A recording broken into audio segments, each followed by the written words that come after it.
Okay, let us test the audio also. Can you hear me?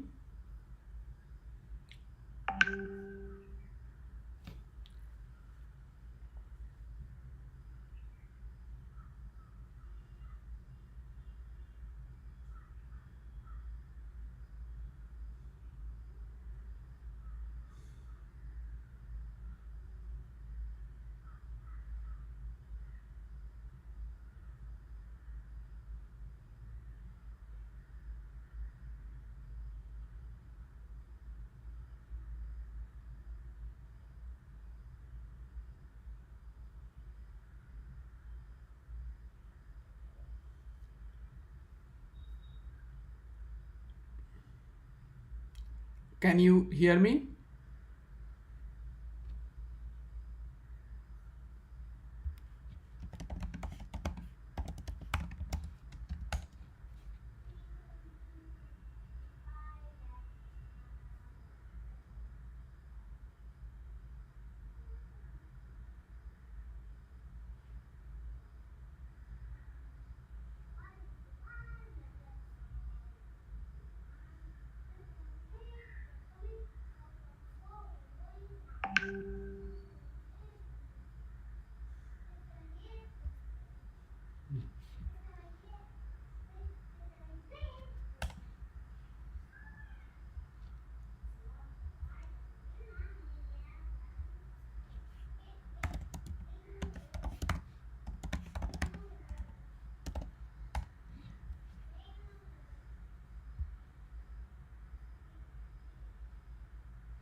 നമസ്കാരം. Astro കേരളയുടെ the curious case of astronomy എന്ന live Q&A സീരീസിലെ രണ്ടാമത്തെ എപ്പിസോഡിൽ ഇന്ന് നമ്മളോടൊപ്പം ഉള്ളത് Pune inter university centre for astronomy and ആസ്ട്രോഫിസിക്സിലെ ശാസ്ത്രജ്ഞനായ ഡോക്ടർ സഞ്ജിത് മിത്രയാണ്. ഇന്ത്യയിലും വിദേശത്തുമായി നിരവധി പ്രമുഖ സ്ഥാപനങ്ങളുമായി ചേർന്ന് പ്രവർത്തിച്ചിട്ടുള്ള അദ്ദേഹത്തിന്റെ പ്രാവീണ്യ മേഖലകൾ gravitational waves, cosmic background radiation എന്നിവയാണ്. As he is not a Malayali, today he will be addressing your questions in English. എന്നിരുന്നാലും നിങ്ങളുടെ ചോദ്യങ്ങൾ നിങ്ങൾക്ക് മലയാളത്തിൽ കമൻറ്റ് ബോക്സിൽ ഇടാവുന്നതാണ്. ഞങ്ങൾ ആസ്ട്രോ ടീം അത് ഇംഗ്ലീഷിലേക്ക് പരിഭാഷപ്പെടുത്തി അദ്ദേഹത്തിൻ്റെ കയ്യിലെത്തിക്കുന്നതായിരിക്കും. So feel free to post your questions in the comment section. And on behalf of Astro Kerala, we welcome Dr. Sanjit Mitra. Thank you.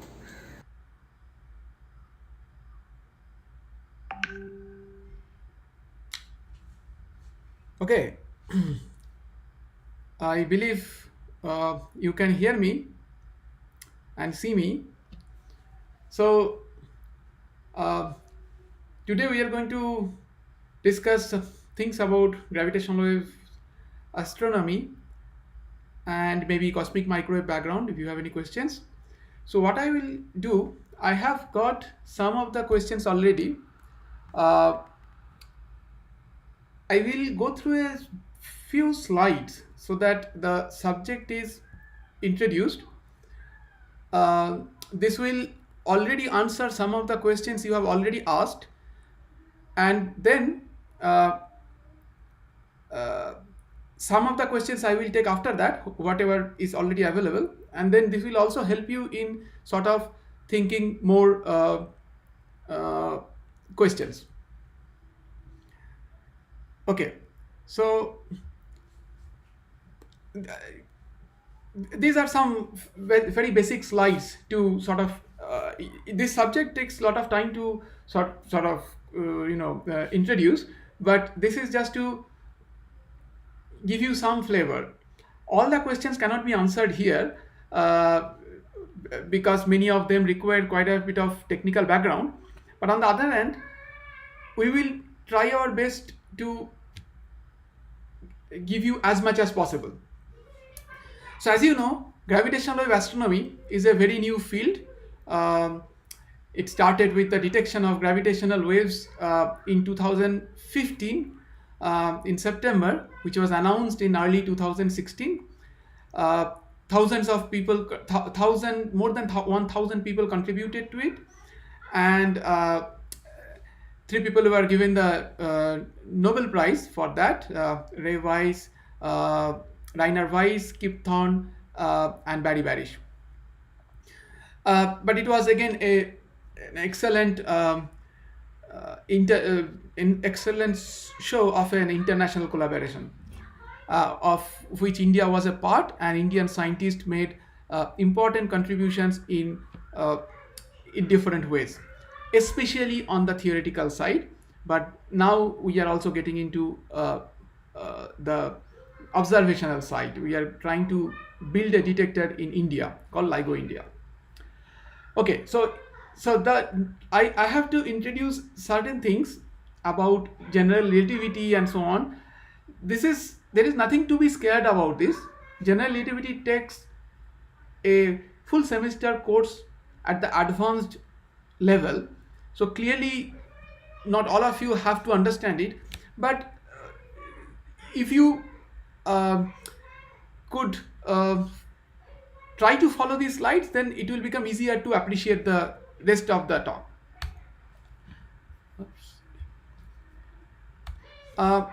So what is general relativity? General theory of relativity is a relativistic theory of gravitation.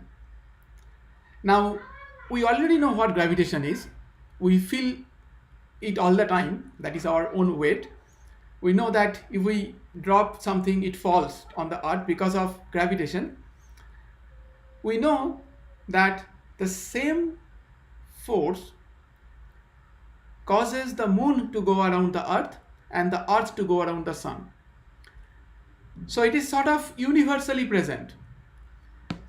And the law is also universal. It is G, capital G into M1 M2 by R square. You must have seen this.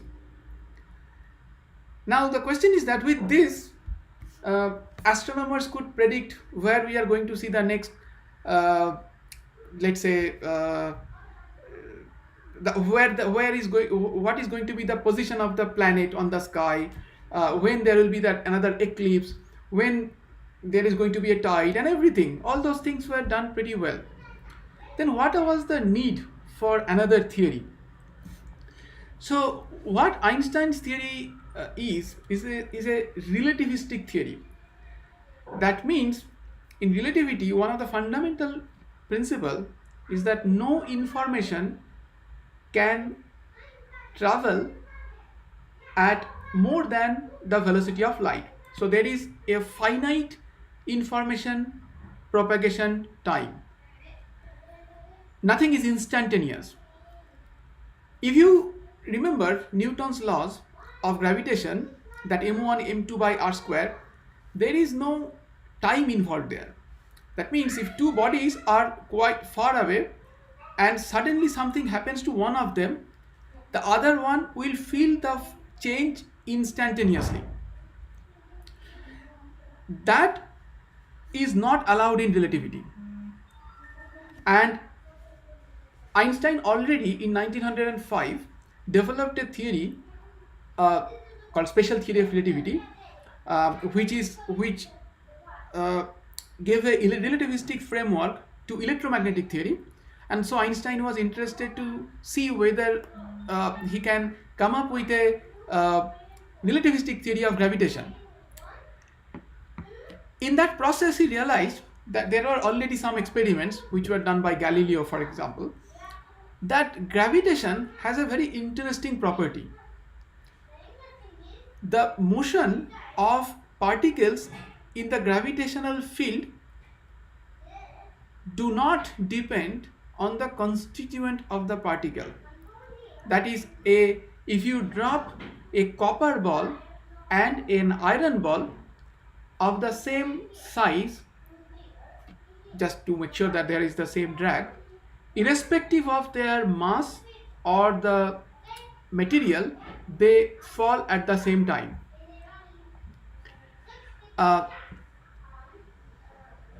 second. Before silent. Okay. Now,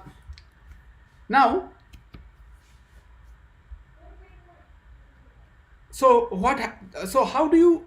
So then, what is the meaning of? So how do you then formulate it? It's a very complicated business. Of course, Einstein took 10 years to formulate this theory.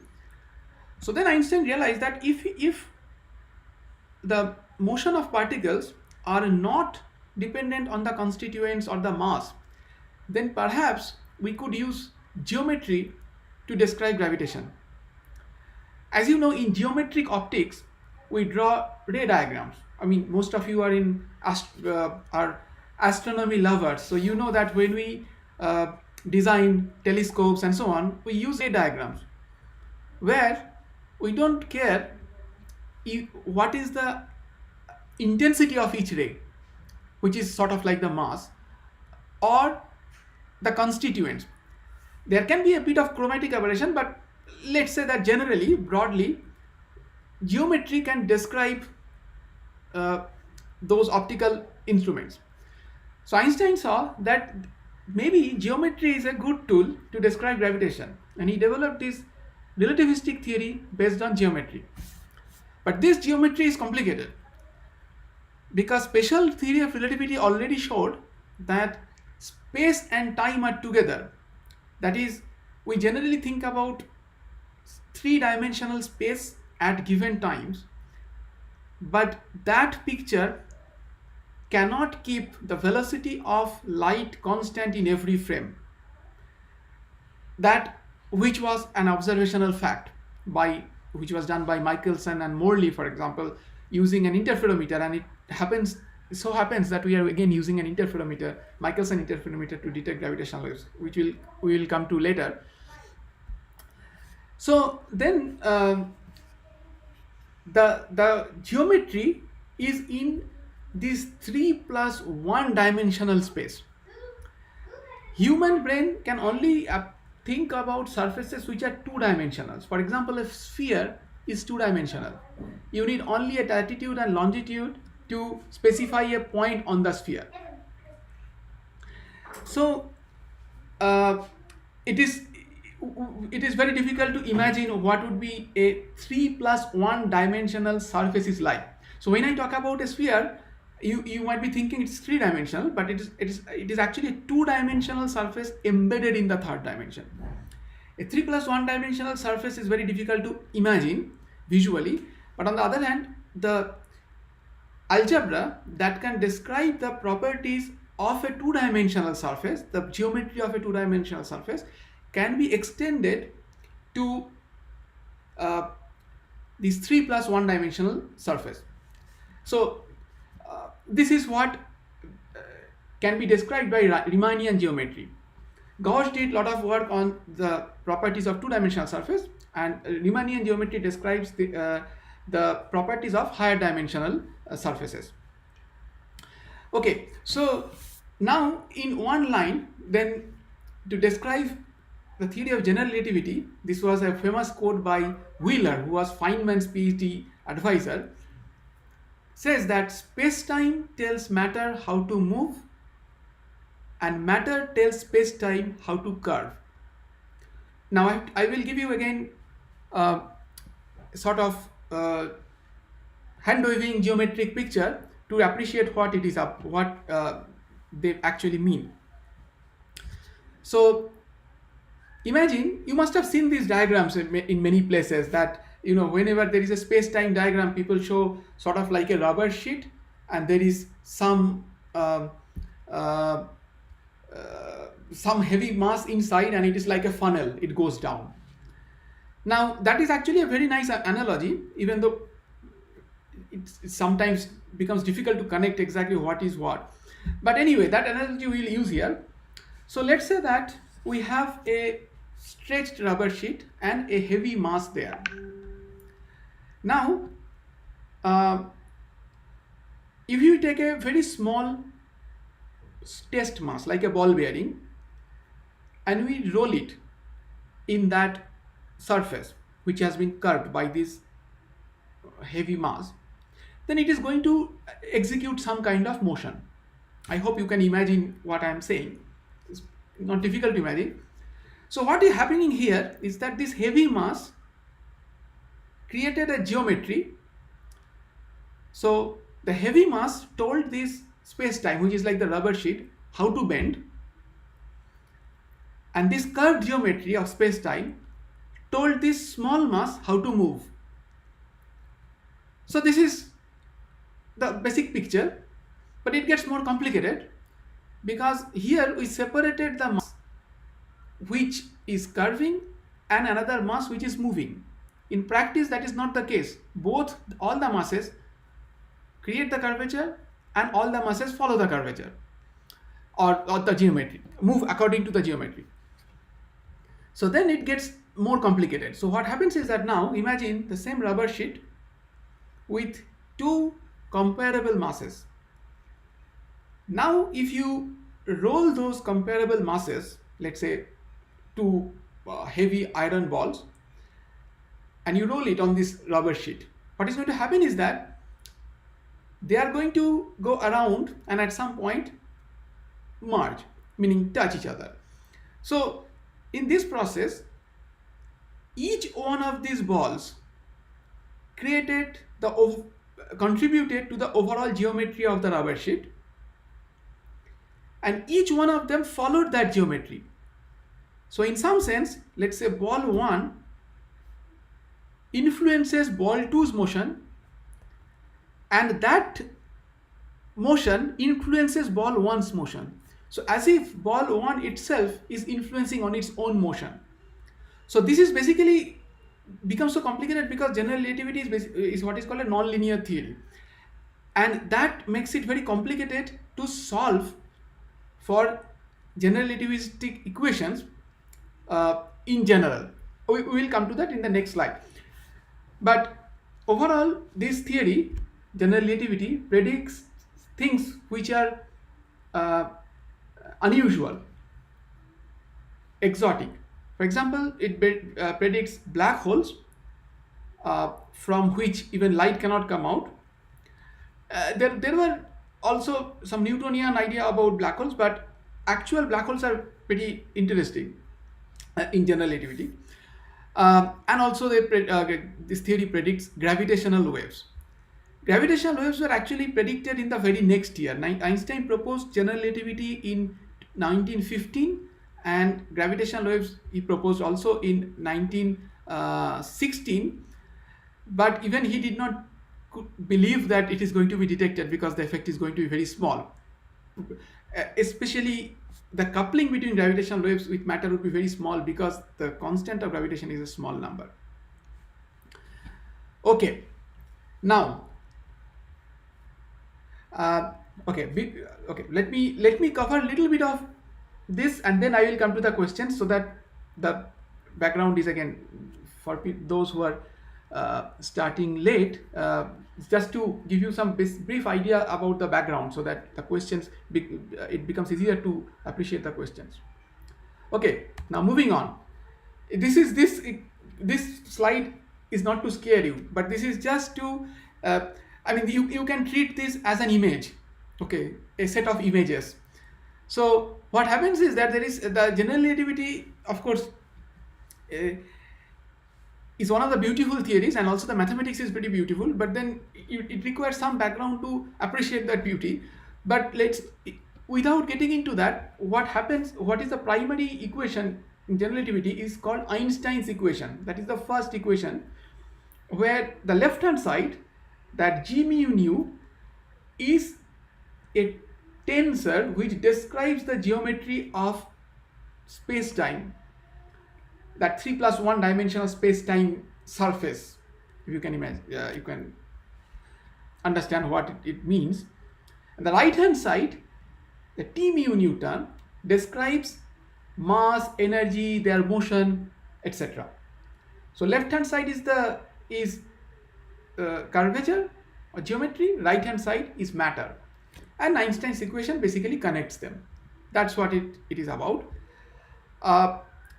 This equation comes from a fundamental beginning. There is something called the metric, which basically determines the distance between 2 points in space-time. Okay, the metric is sort of like the ruler. So if you have a ruler with a lot of grid marks, and then let's say you have 2 points which you have identified, the ruler tells you what will be the distance between those 2 points on the ruler. So the metric, this small g mu nu, basically plays that role. Okay, what happens with gravitational waves is that there is a part which is denoted by this eta mu nu, which is sort of acts like a background, which is like the surface of still water, and then there is this h mu nu, which is a small perturbation, which is sort of like, if you slightly perturb that water, the ripples that you see on that surface. That's what it is about. And then when you use these sort of perturbations inside the equations, which is the Einstein's equation, and do some algebra, you get something which is of this form. Again, you will be able to appreciate this. I'll just hold on for a moment. Is this box h mu nu equal to something to do with matter, energy, mass, etc. Now, even though this equation looks a bit complicated, this is actually very similar to what is called the Maxwell's equation used for electromagnetic theory. Many of you who have done, I think, undergraduate in physics and maybe in engineering also, would have seen an equation of this form. Okay. Now, in free space, where the right hand side becomes 0, then you get an equation of this form, that box of h mu nu is 0. Now this box is actually something which many of us have encountered. It is basically something called the Dalava operator. It's this form del square by del t square minus 1 by del square del x square, things like that. I mean, so the reason I'm saying this is because this is basically a simple wave equation that comes, and a wave equation always has a solution of this from omega t minus kz, if z is the propagation direction, omega is the frequency, and so on. And it turns out that the speed at which this wave propagates, that also comes from the wave equation. There is basically a 1 by c square that comes with the del square del t square. That c turns out to be the velocity of light in vacuum, which is why gravitational waves travel with the speed of light according to general theory of relativity. And when we solve this equation and we go to choose the coordinates properly and so on, choosing the coordinate basically means that let's say you are solving for trying to find the motion of a pendulum. Generally, what you will do, you will take a vertical line and take the small angle, the the pendulum makes with the vertical, say theta, and then you will use that theta angle as the primary coordinate and try to frame the equations in that form, because it becomes very easy. You would not use general x, y, z coordinate for to describe the pendulum. Similarly, here we can use coordinates in such a convenient way that the final solution, which is shown by this tensor, becomes very convenient. Now you may be thinking that what is so convenient here? The thing is that if you see this matrix, this 4 by 4 matrix has mostly zeros. There are, see, all these terms on the boundary, on the boundary meaning it is as if like zeros are covering everything. So there are 12 zeros of the 16 terms. There are 4 non-zero terms, and among them also 2 are the same. That the first term, first non-zero term h plus, and see the diagonally the same term is there with a minus sign, which means that they're basically the same thing. They're independent. They're not independent. And also around the other diagonal there are 2 equal terms, h cross. This h plus and h cross are the only 2 non-zero independent component in this matrix, which basically means that gravitational waves have 2 polarizations. So I did not get into the whole mathematics, but just gave you a flavor that what finally we get. But this probably answers some of the questions which were asked already. Okay, moving on.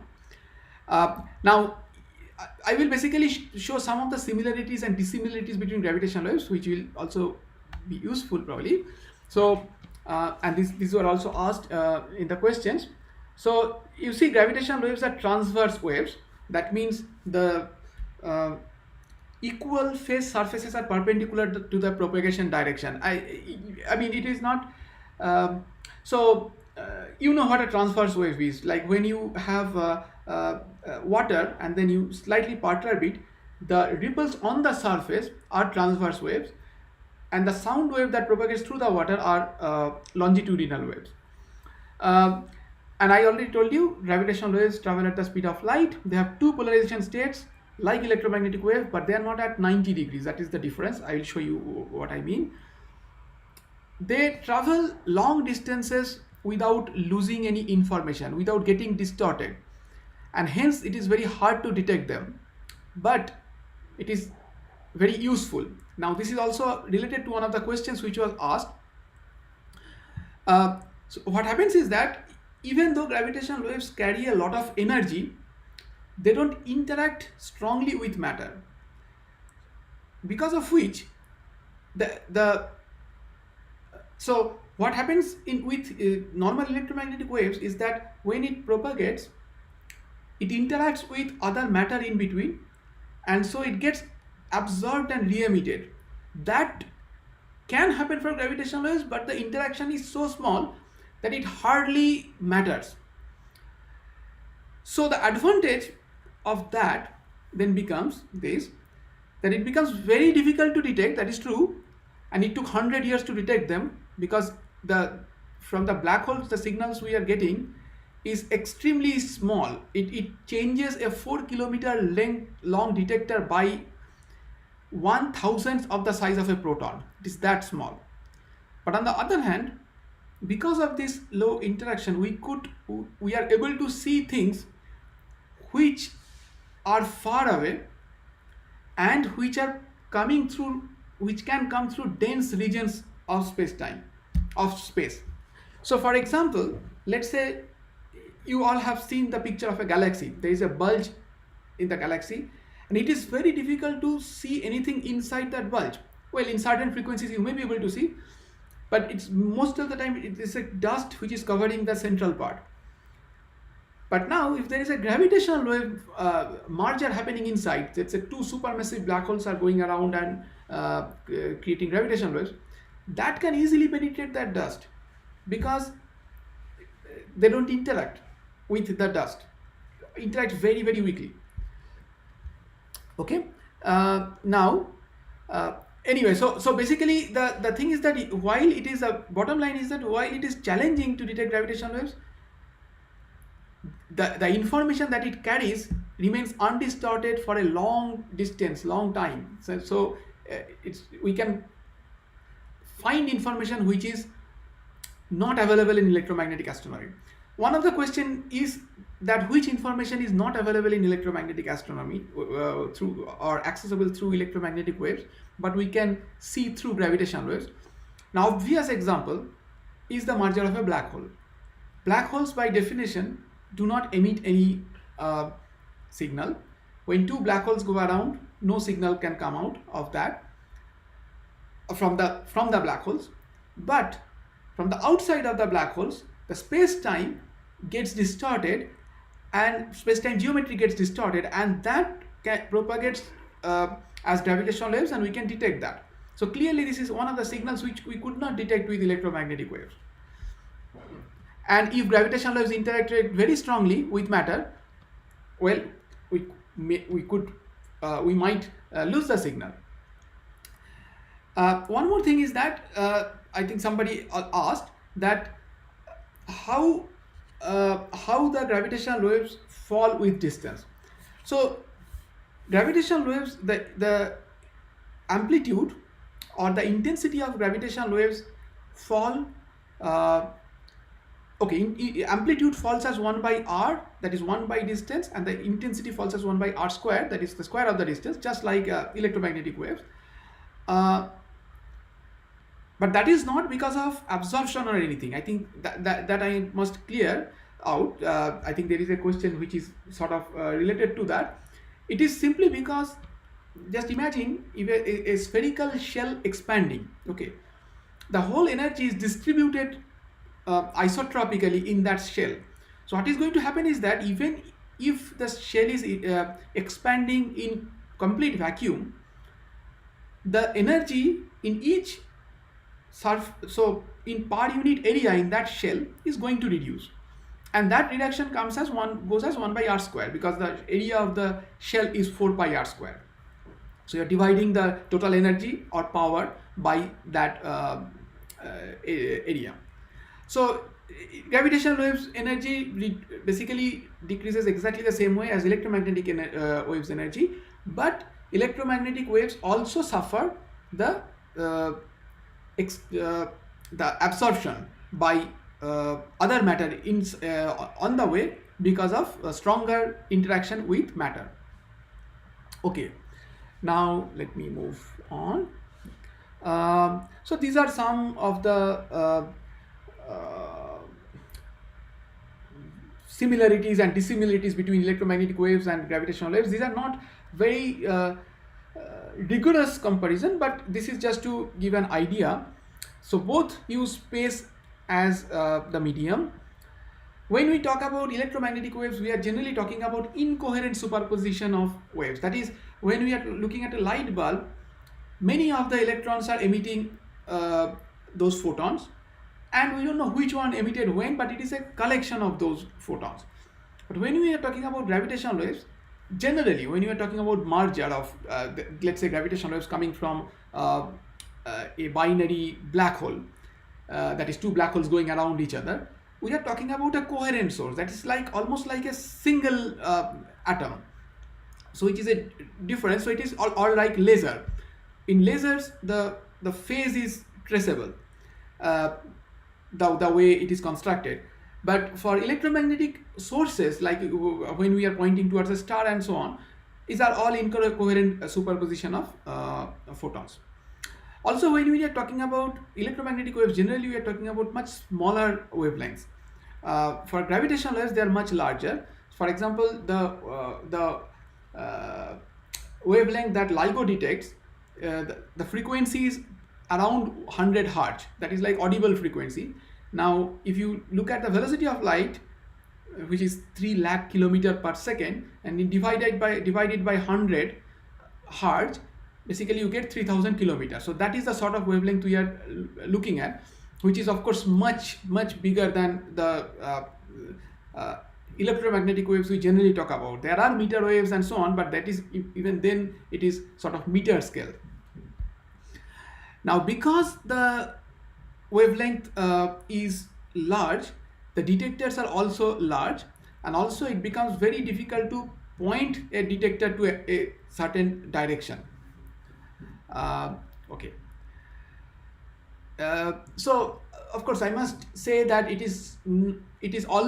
may be possible to detect those large wavelengths with smaller detectors, uh, but the pointing would still remain a challenge. Okay.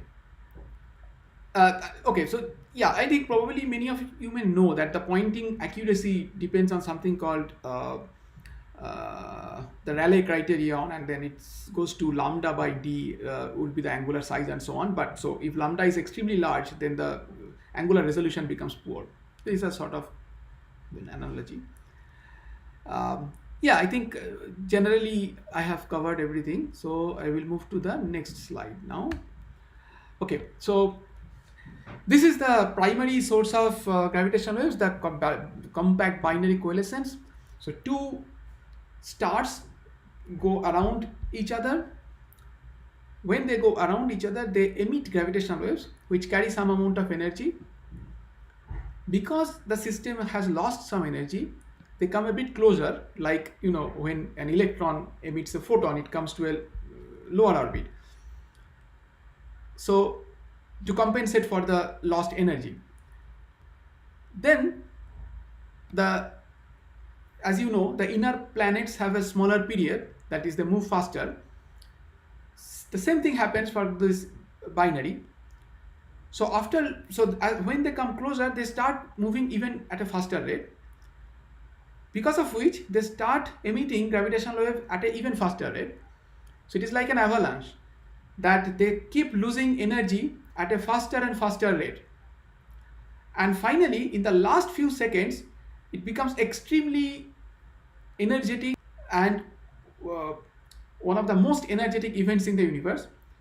So in last few seconds, these extremely massive black holes go around at close to, let's say, half the velocity of light, and they merge to form a bigger black hole, and finally a new black hole is formed, which settles down after emitting something called a ring down signal.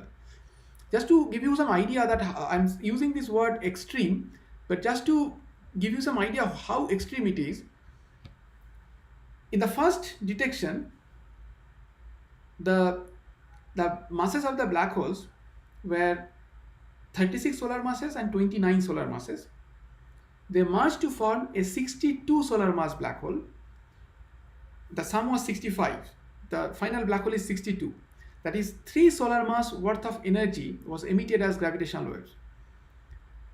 This process, this merger the final part took basically 0.2 seconds. Okay.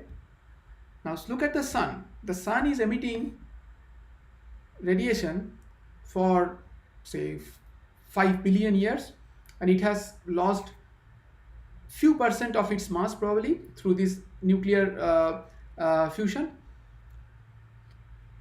and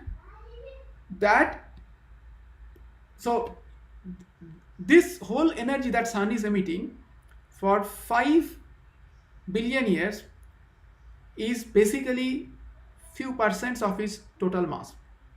Okay, now imagine 3 suns converted to energy in 0.2 seconds. This is the kind of energy gravitational waves carry. It's extremely large.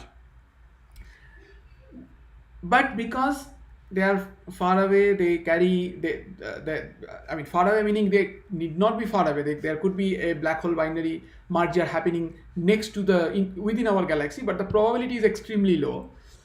So these are rare events. And then because they interact very weakly with matter, it becomes, even though they carry so much energy, it becomes very difficult to detect them. So I will show you this animation, which is just to, I hope you can see it. Basically, you can see 2 black holes are going around here, and as time progresses, the wavelength reduces. As they're coming close, the frequency, basically the period reduces, that is frequency increases, which is, you can see here in the bottom. And Then finally, when they merge, it becomes an extremely violent process. And I told you that general relativity is a non-linear theory. So even though when these objects are slightly farther away, one can do some sort of analytical calculations to uh, to estimate the waveform, which was done. A lot of work was done in India by Professor Bala Iyer and his team, and then but the merger process becomes very complicated to solve analytically. It has to be done um, using numerical relativity, and then the final part where the black hole settles down, that is the, if you can see the last part, it is like a damped harmonic oscillator. uh, I think I will show you the previous slide. The last part, which is where the oscillation sort of dies down like a ring down, like if you ring a bell, that ting sound goes down. That part was also done in India by Professor Vishweshwara, uh, who passed away recently. This was done in 1970s. Okay, this modeling is very important. The modeling of this signal, that what signal exactly we expect, and that I will come to that in a moment, that why it is important. Okay, there are many other sources of gravitational waves, not just the binaries. There are, suppose there is a pulsar, that is a neutron star which is spinning rapidly, and then there is a small, very small, tiny hill on this pulsar which is not aligned with the spin axis. That will create gravitational waves. So anything which, any asymmetric motion can create gravitational waves. Basically, it is related to something called the variation if quadrupole moment, but we don't have to get into that. Basically, if the non-spherical part will emit gravitational wave. If a perfect sphere spins or a cylinder spins about the symmetry axis, then no gravitational waves are emitted. So there are different types. These are some are short duration sources like the binary merger. Supernova can create gravitational waves. These are called burst sources. This thing I talked about, that a pulsar spinning or a small black hole going around a bigger black hole, this generates sort of continuous waves. It is there for a long time. It's a in spiral, sort of slow, almost monochromatic signal. So these are continuous waves. And then there can be stochastic sources. So there are two kinds. So let's say that there is a far away galaxy cluster, and there are a lot of galaxies there, and one or the other galaxy, there is a compact binary merger happening. That is two compact stars going around and merging. What happens is that the ones we are detecting here are the nearby ones, but when you go farther away, there are many sources, but detecting them individually becomes difficult. It is almost like a football stadium. Let's say you are sitting somewhere in the stadium, you can recognize people who are sitting around you, but if you look at the other side of the ground, you see a large mass there, there are people there, and you can probably estimate how many people are there, but it will be very difficult for you to individually identify them. So the stochastic background is sort of like that. It is like a bucket of cracker, one or the other going on. So you know that there is a strong source up there, a set of sources, but you cannot identify each one of them individually. This is one kind of them. There could be another kind. For example, there is this galaxy cluster has a large number of these pulsars. Each of them is emitting in some frequency. Again, you cannot individually determine which one is emitting at which frequency, but broadly you know that there is some energy coming out of that. And then there is this most interesting one. In the early universe, it is believed that right after Big Bang, there was if you believe in Big Bang theory, there is a phase when the universe went through a rapid phase of expansion. It is believed because without this phase, it is very difficult to almost impossible to describe all the observation that we see today. For example, the cosmic microwave background that we see shows that the universe is almost isotropic. It's very difficult to believe that how could the universe become isotropic. This phase of inflation can explain those. Um, and it is many of these models, theoretical models for inflation, predict that there was gravitational waves which were produced in that very early universe.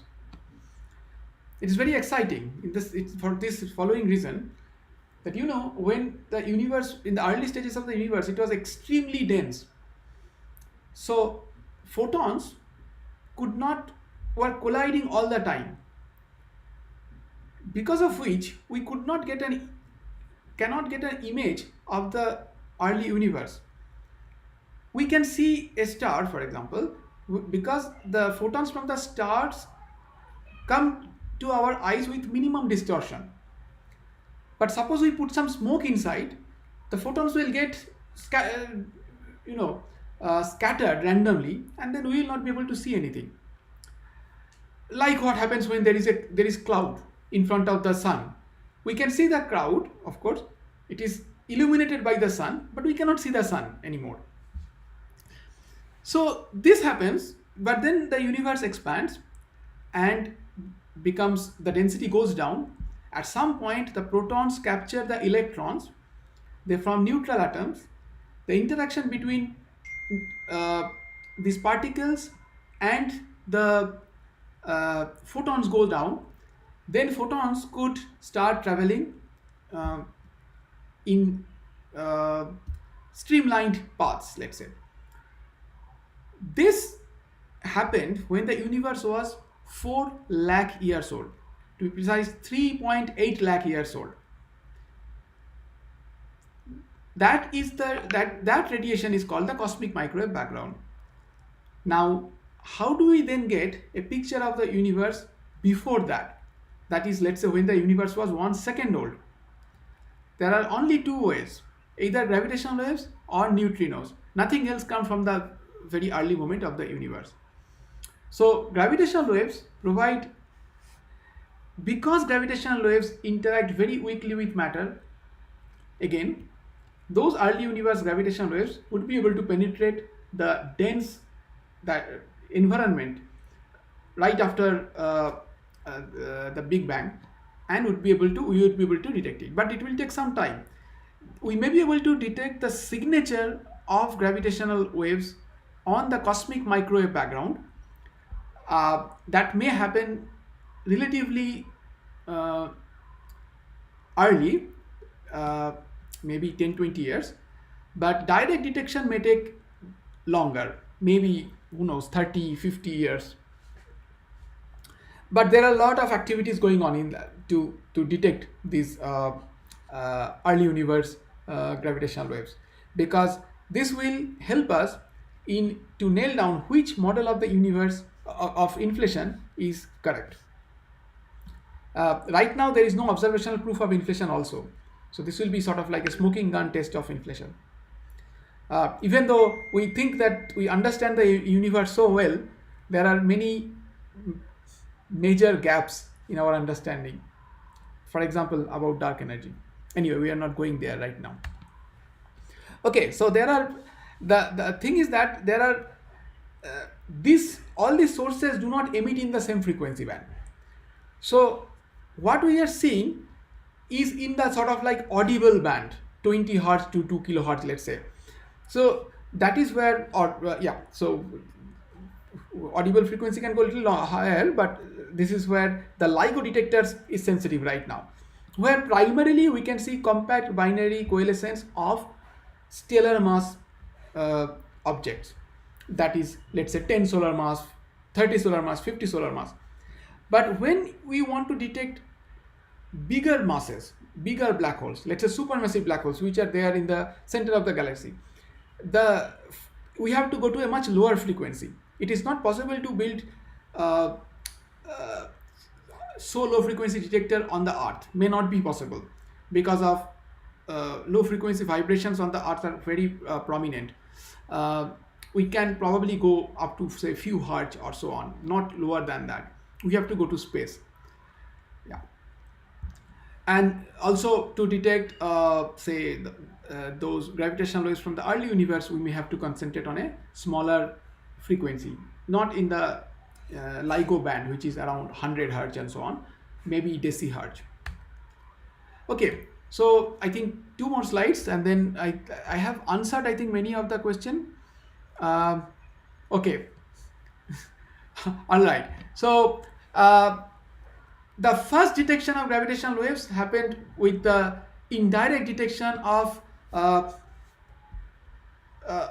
motion. So what I told you, right, when two stars are going around, their orbit is basically shrinking slowly, the period is increasing. That also lead to another thing, that the period starts preceding slightly and so on, meaning the orbit does not close completely. So those things can be measured, and the first indirect detection happened with a binary pulsar system, which was observed for 30 years.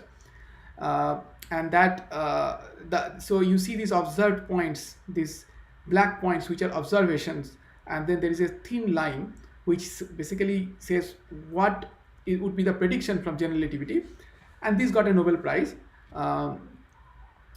And then this is also important. I will slowly very soon move to the more questions, but these are the things which will be important to give some more background. So I told you about two polarizations of gravitational waves. So what happens when the gravitational waves fall on matter?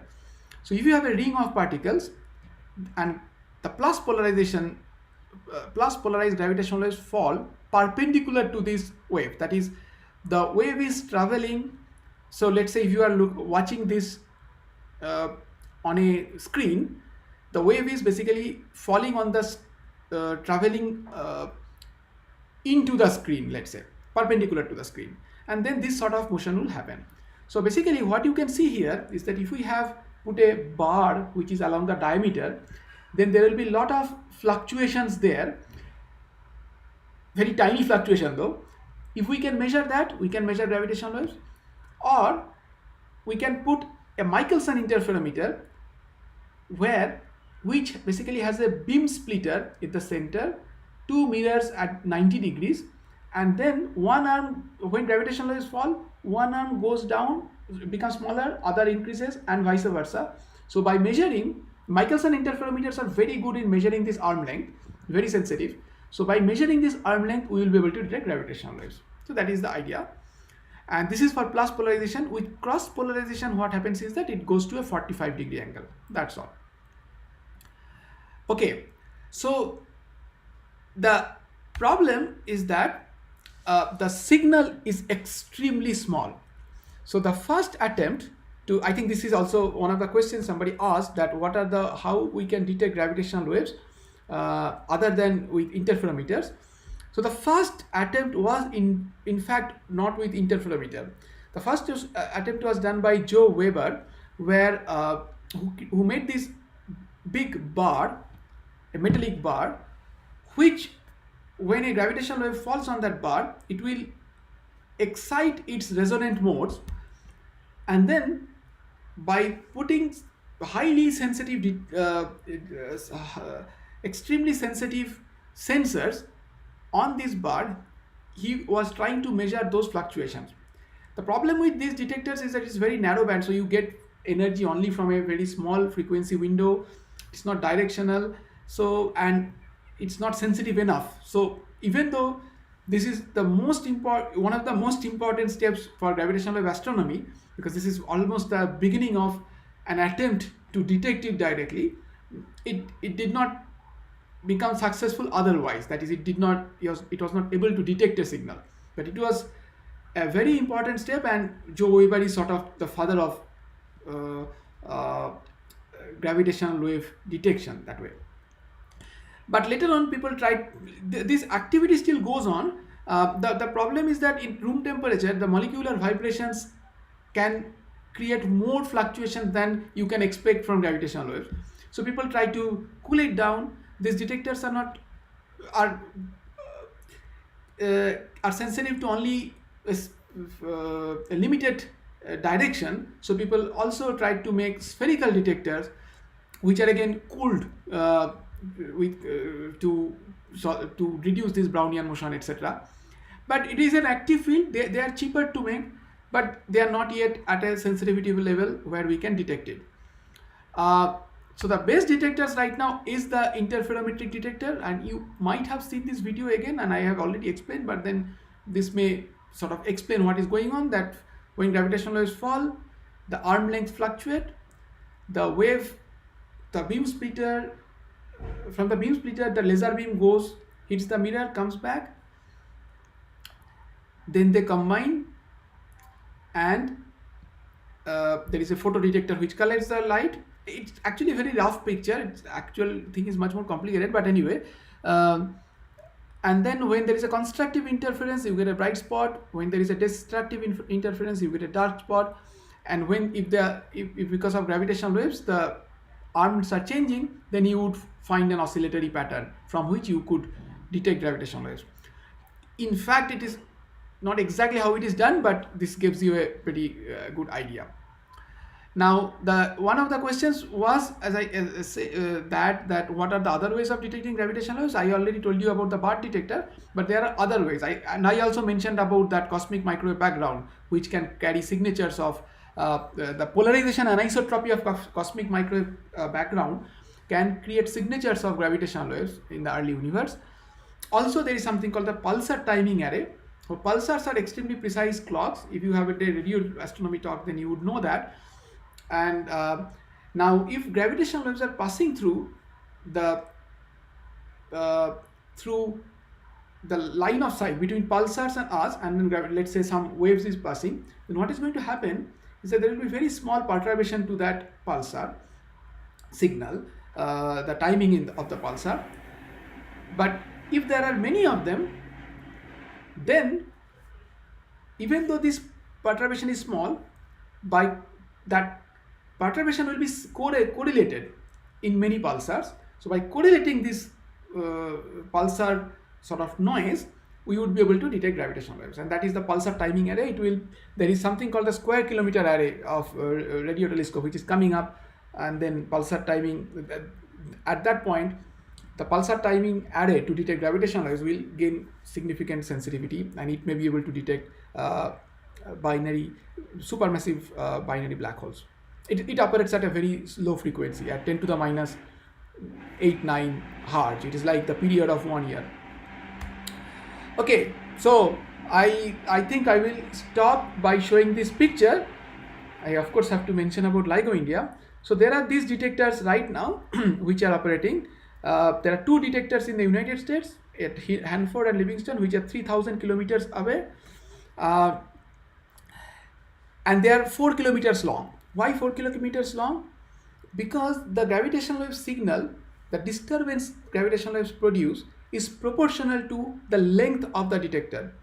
So if you have a bigger detector, you have bigger fluctuations, but then you cannot go to you cannot have land which would be more than 4 kilometers or so. It becomes very difficult. So that sort of puts a cutoff. Okay, these are the two detectors. Then there is a small detector, 600 meter detector in Germany, which is called GEO. It's very important. Even though its sensitivity is low, a lot of the development activities happen there with lasers and optics and so on. There is a Virgo detector which is near Pisa, Italy, where Galileo did his experiment, which is 3 kilometers.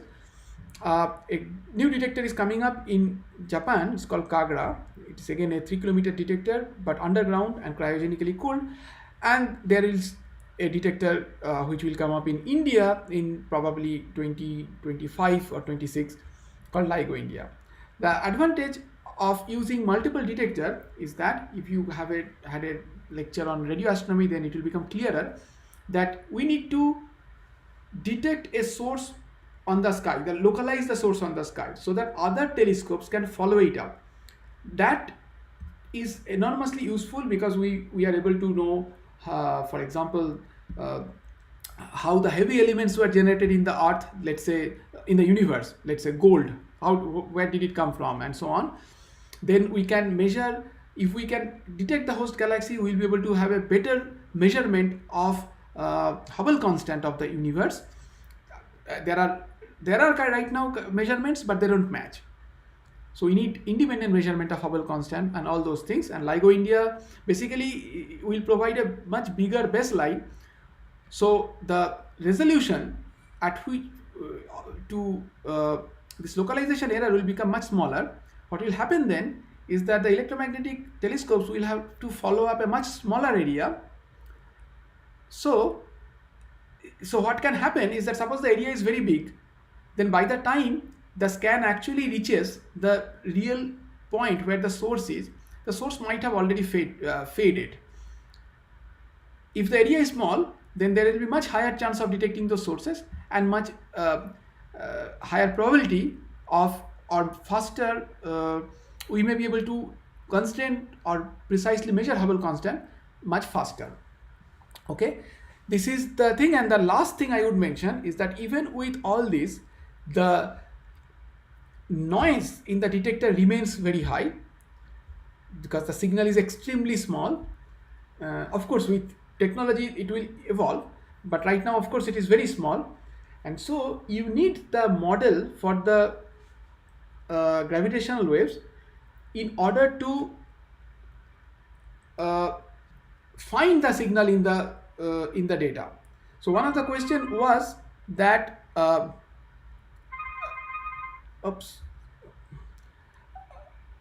one of the questions was that let me just go back to the question, that how do we know that what we have detected is gravitational waves, is basically also related to this, that what we detect, the signal we detect in both the detectors have to look the same, and also the shape matches the signal that is predicted, which basically tells us that what we detected is gravitational waves. Okay, and this technique of finding a signal in noisy data was developed also in India. A lot of people did it, but the fundamental theory was developed here by Professor Sanjit Mitra and his team sometimes back. Okay, yeah. Okay, all right. I will take more questions now. We'll just pause for a moment. Somebody is calling. I hope it is not one of the organizers. Hello? Hello?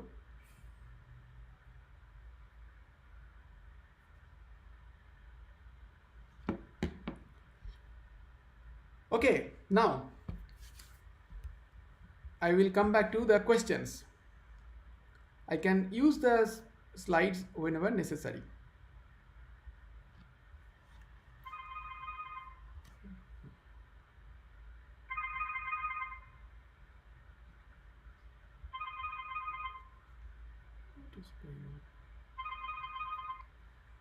Hello? Yes? Okay.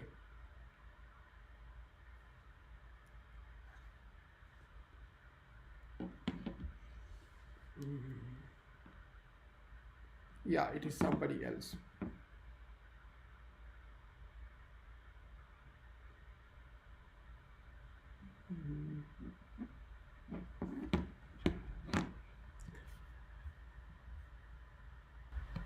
Okay, all right. Now let's come back to, okay, let me see if there are any questions which I have not yet addressed, and then we'll come to more questions. The first question was that, is there any other way to detect gravitational waves than the interferometric technique? I have said that. Can a planet moving around the star create gravitational wave? Yes, that is an interesting question. So sometimes back we also wondered that people are predicting gravitational waves from compact stars, like two stars going around and then creating gravitational waves and so on. Is there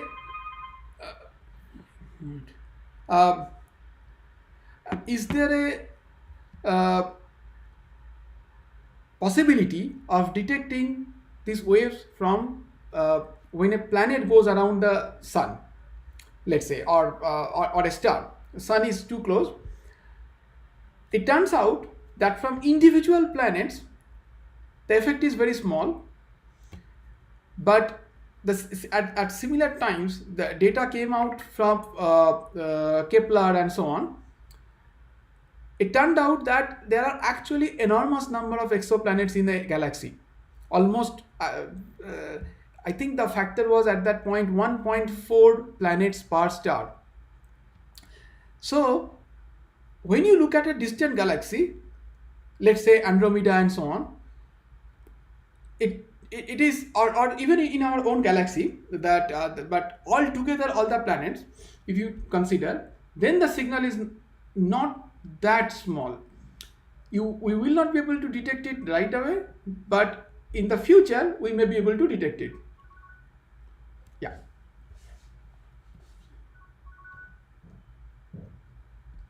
Okay.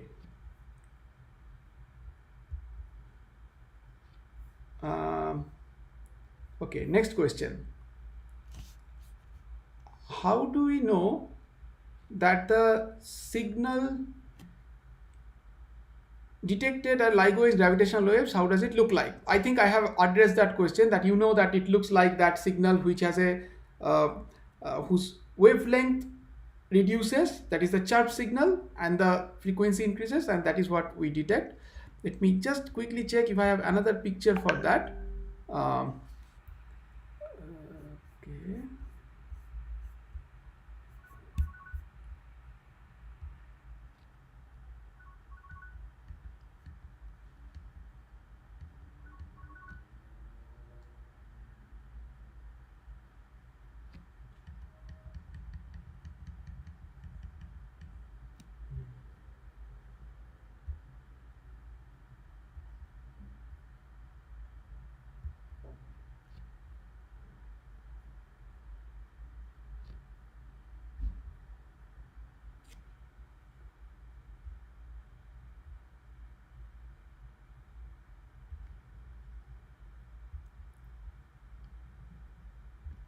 Okay, I think I did not show this picture exactly what we detect in a gravitational wave detector. So if you see, there is a red and a blue line here. These are the actual signals which were detected, and they are sort of like the signal which was predicted. These two detectors, these are basically the Hanford and Livingston detectors in the US, which are 3,000 kilometers away. So when these two signals came at the same time with the same shape, then you know that these have to be gravitational waves. And also many things are checked. For example, was there a truck passing by or something like that, something else which could have generated this signal, and all were negative. So then people concluded that this have to be a gravitational wave signal. Okay, now let me see. It is hard that gravitational waves give information light cannot carry. I think I have conveyed it, that black hole signal is basically that. What kind of wave is a gravitational waves, transversal, longitudinal? I have addressed it. Does the speed of gravitational waves vary? No, it is only the velocity of light in vacuum. Can the intensity of gravitational waves decrease with distance from the source? That is right, as 1 by r. The intensity falls as 1 by r square. The amplitude falls as 1 by r. If yes, what acts as a resistance? It's not like a resistance. It is just, as I said, the sphere expanding. So energy has to redistribute on this bigger sphere. Can LIGO detect other type of waves or particles like neutrinos? No, LIGO can detect only gravitational waves, not other type of particles. Okay, more questions. How does LIGO detect gravitational waves? Okay, I think I have shown the schematic diagram how an interferometer works, that when the wave falls, the arm, basically one arm becomes shorter, other becomes longer, and vice versa, and then that creates a change in the interferometer's fringes essentially, and by detecting that variation in the signal, you will be able to detect gravitational waves. Okay, next question, Vishal. Um, if LIGO detects a gravitational wave, how can they be sure that it will be caused by black hole mergers? Okay, I think I have addressed that when I showed this picture, uh, that this signal sort of, if you see the shape, it is predicted by black hole merger, and that was detected in two detectors which are 3000 kilometers away. So from that you can infer that this is a black hole merger.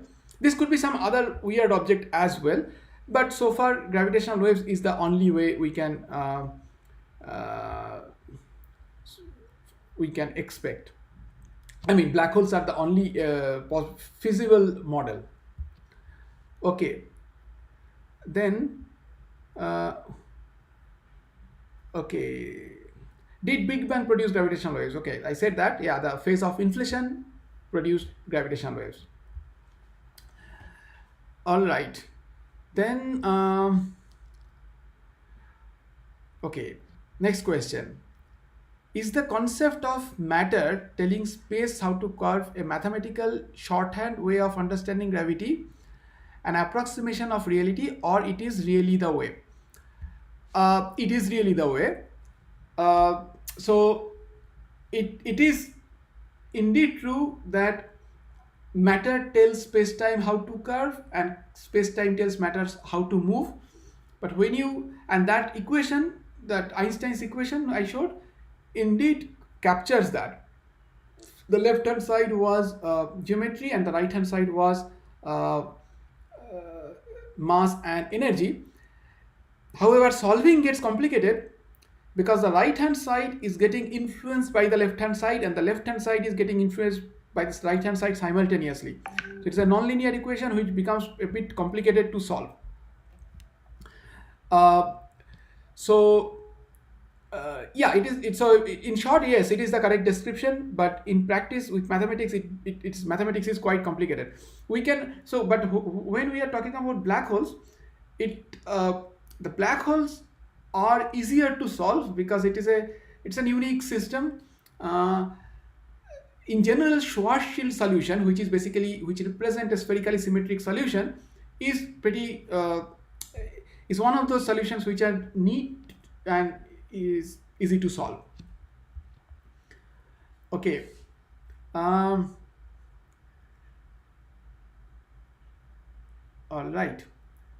Okay, the next question. Why the velocity of gravitational waves is exactly the same as electromagnetic wave, even though they are generated through different processes? Okay, so this so okay, so the first answer is that it is so because when you solve for the wave equation,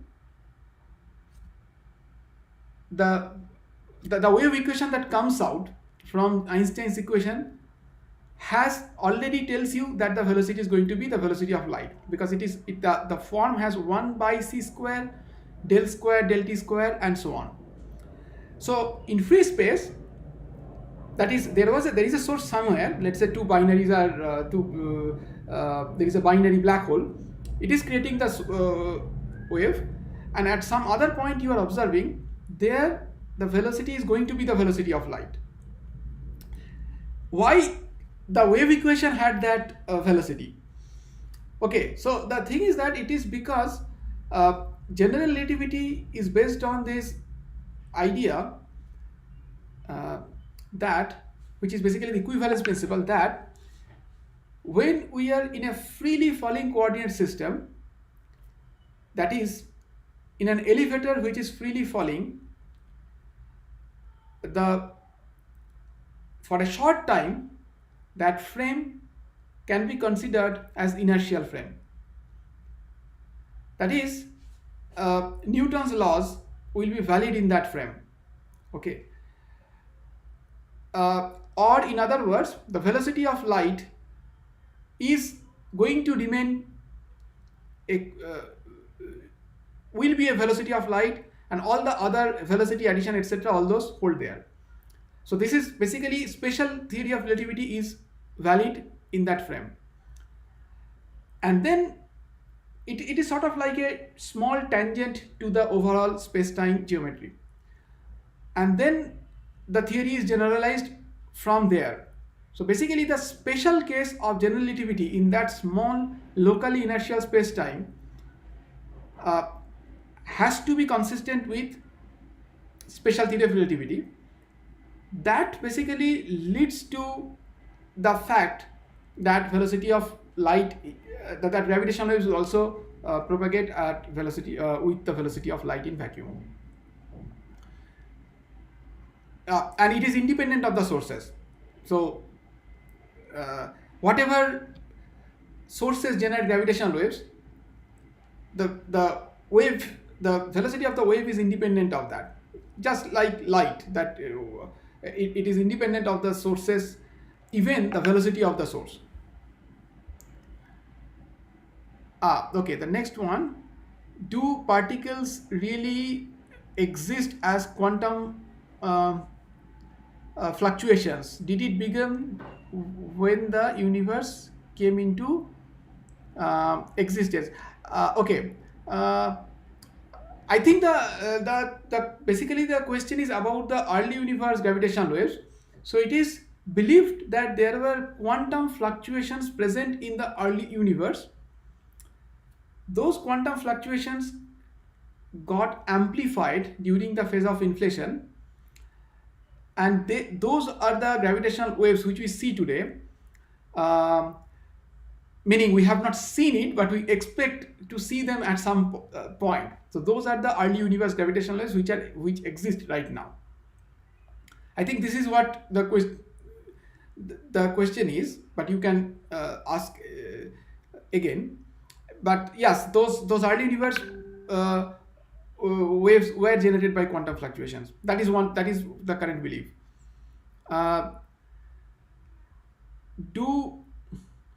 Okay, what will be the curvature made by a wormhole? Okay, so yeah, it is going to be curved, but so wormhole is something, I think, if you have watched this movie called Interstellar, there I think they briefly show what is a wormhole. So it is possible, but we don't know whether in practice we are going to find one. So let's say that you have a sort of a donut. Okay, you have seen a donut. It is like I don't have a donut here, but anyway, yeah, I have this rubber band. So this is like a, let's say if you consider the thickness of the rubber band, it becomes a donut. Now the surface, so let's say it is slightly thicker, and this is, let's say this represents the geometry of our space-time. This is a two-dimensional though, but actually there could be a higher dimensional sort of these kind of things, donuts. Now we are allowed to travel only along the surface, okay, because we are in in our space-time. But a wormhole would be like, there is another shortcut. Let's say the surface was not exactly like a donut, but there is a small tube which connects two ends or somewhere, not necessarily diametrically, but somewhere. Then you get another way to go from one point to another point. Okay, so yes, this is also curved, and so this may provide another way to connect two points in space-time. But these are, I think, more like science fiction, even though it is scientifically feasible. Okay, let me. Will all black hole mergers result in production of gravitational waves? Yes, all black hole mergers will produce gravitational waves, but whether we will be able to detect them or not is the question. So the thing is that when two black holes, if the black holes have to merge, they have to somehow get rid of energy. Otherwise, they cannot come close. It's like this. Let's say the moon is going around the earth. Why is it not falling? Because it cannot get rid of any energy. It is emitting some gravitational waves that is extremely small, tiny amount. When the black holes the same applies for black holes. If they did not emit any gravitational waves, they would not be able to come closer unless there is some other medium which is sort of providing a drag for them to lose energy. That is also possible, but generally if these two black holes are isolated, they have to emit gravitational waves in order to collapse. Okay, how gravitons and gravitational waves are related?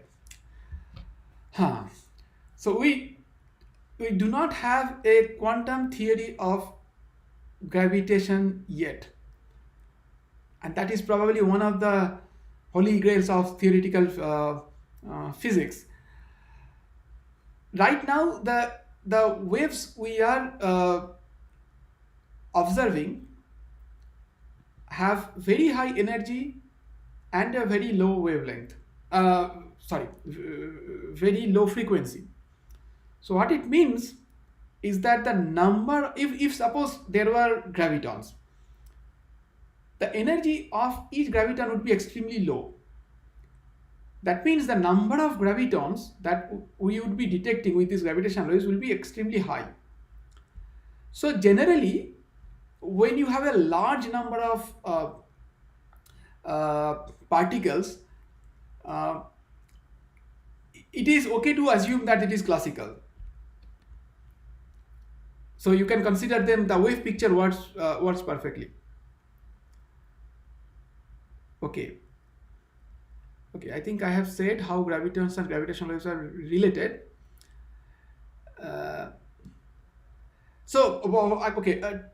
Basically we don't know whether gravitational waves are quantized or not, that is there are gravitons or not, but if there were gravitons, then it would be a large number of them to create that kind of energy. That's what I'm saying.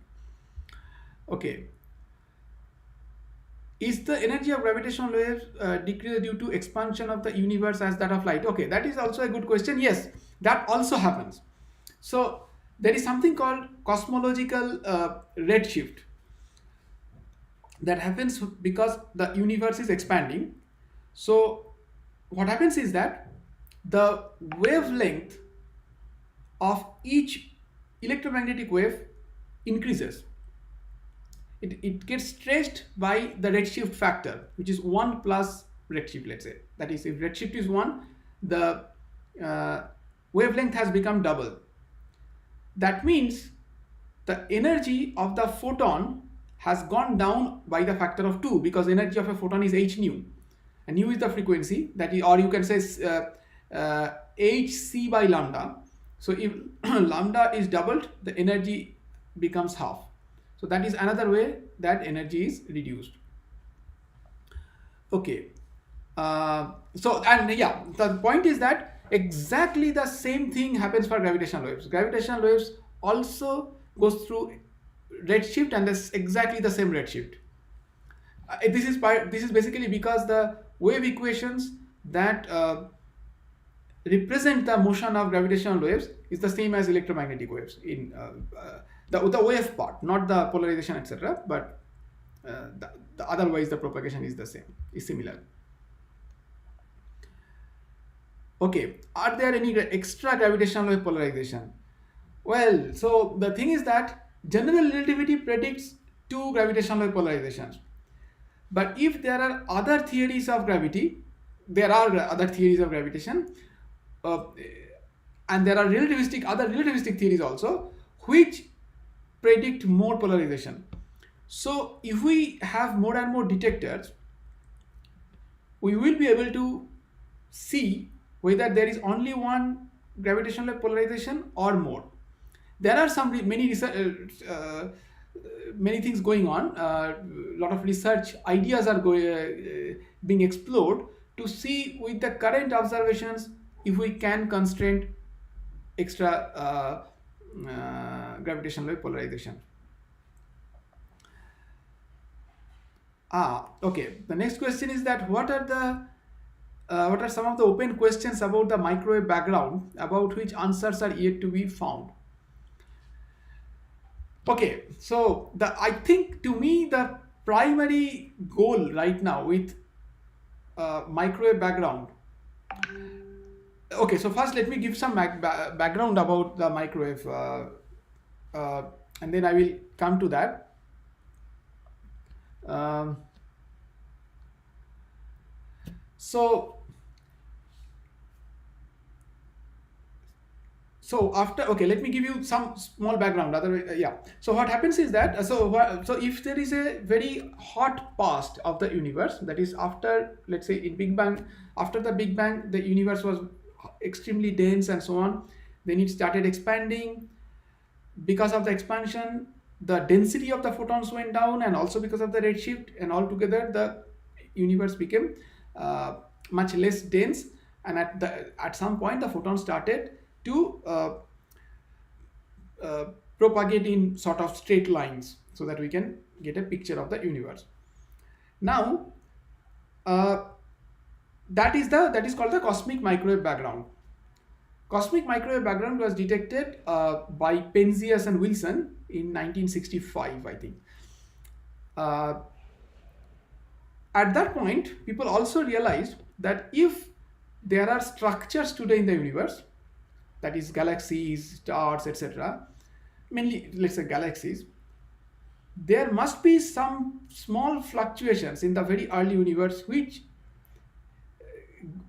grew to form the structure today. That is, if something was slightly more dense, it would attract at a faster rate, and that density contrast is going to grow. In 1992, there was a satellite mission called COBE, Cosmic Background Explorer, which got the first picture of the whole, made a whole sky map of the cosmic microwave background. And there people saw that there exist these fluctuations at the level 1 part in 10 to the 5, and that was again, that observation actually got a Nobel Prize. So the temperature of the cosmic microwave background is 2.73 Kelvin. Because the Earth and the Sun and the galaxy, etc., are moving through this cosmic microwave background sort of fluid, what happens is that the whole, some of the photons get red shifted and some of the photons get blue shifted. So there is a sort of dipole radiation. So that is at the millikelvin level. And then when you subtract that out, there are about 10 millikelvin level, microkelvin level, there is this fluctuation, which is the cosmic microwave background anisotropy. This anisotropy has been measured very, very precisely later by the Planck satellite. I was part of that team. The temperature anisotropy has been measured with extreme precision, and there may not be much information remaining in temperature anisotropy. However, the cosmic microwave background is also polarized.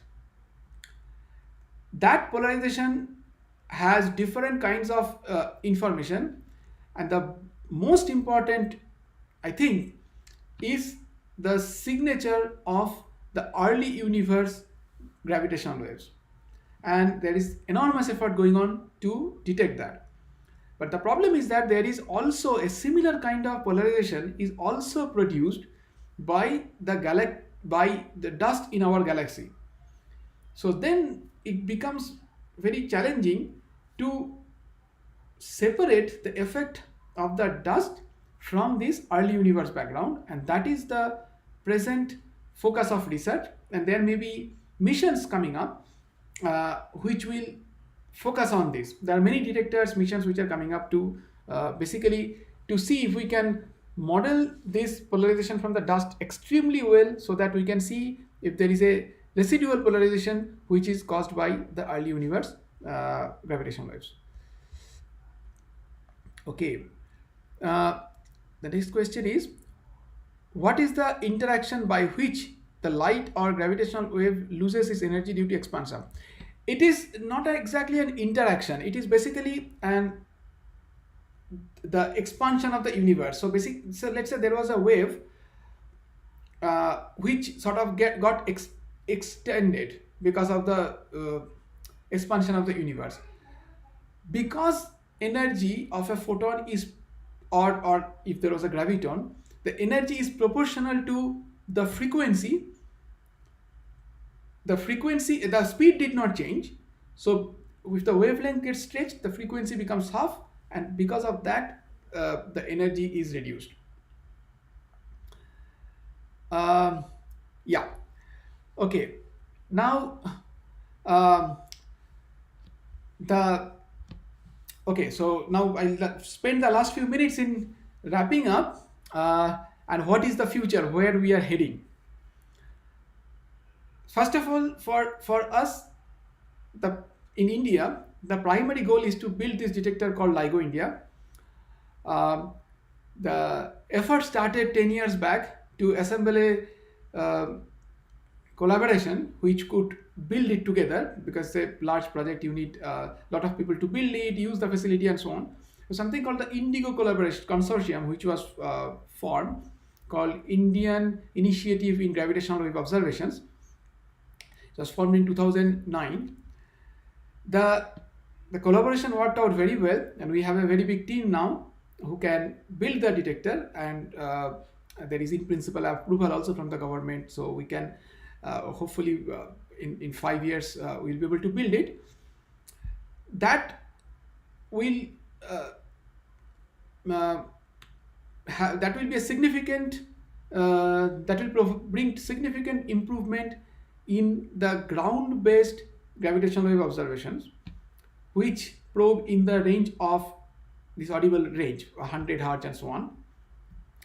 These detectors are first generation detectors, so we are only seeing the nearby universe right now. I will have to show you a picture to basically describe. I hope I have one. What we are seeing right now. Okay, let me see. This picture will be pretty interesting. Okay, I don't have it here, but I can.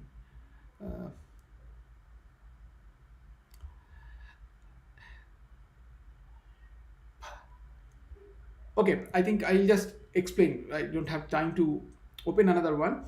So basically, what we are seeing is very less number of events right now.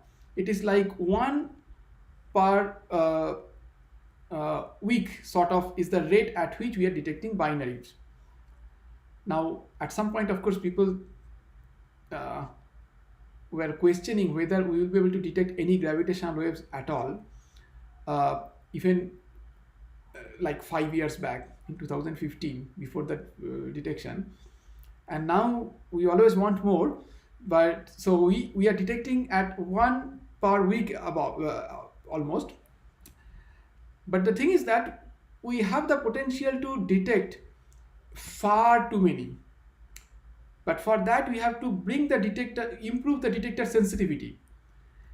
And there are proposals to improve the sensitivity of the current detectors, which are 4 kilometers, and go beyond. That is, build detectors which are longer and technologically advanced. They're called, let's say, Einstein telescope, Cosmic Explorer, etc., which may be 10 kilometer, 40 kilometer long. That is one step. Then we are going to space. There is a mission called LISA, Laser Interferometer Space Antenna, which is scheduled to be launched in 2035. And there was a Pathfinder mission for LISA, that is, which we test some of the technologies, etc., were launched I think 2-3 years back, and it produced excellent results. In fact, much better than what was needed to prove that the technology will work in space. And so this is the other part. I already told you about the effort which is going on in CMB, and the pulsar timing array also is coming up. And also there are other detectors which are being proposed, which may be able to, so let's say tabletop detectors and so on. Yeah, I think there was a disconnection in between. Yeah. Okay.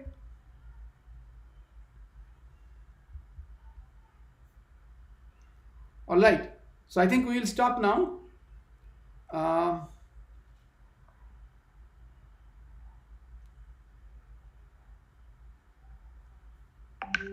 All right. Good night, everyone.